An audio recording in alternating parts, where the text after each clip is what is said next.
Hello, so let's take a close look at these diagonal cracks. These are shear cracks, and they are among the most dangerous cracks that can develop in a reinforced concrete beam because they can lead to sudden structural failure if left unattended.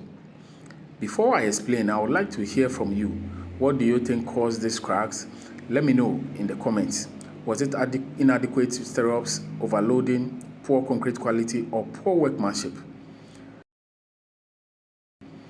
From my assessment, shear cracks usually occur when the beam's shear capacity is exceeded.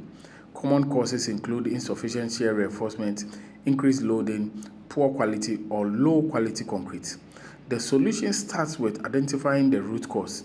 Depending on the severity, the member may need strengthening with additional reinforcement or FRP wrapping, epoxy crack injection for repair, load reduction, or in extreme cases, replacement of the damaged member.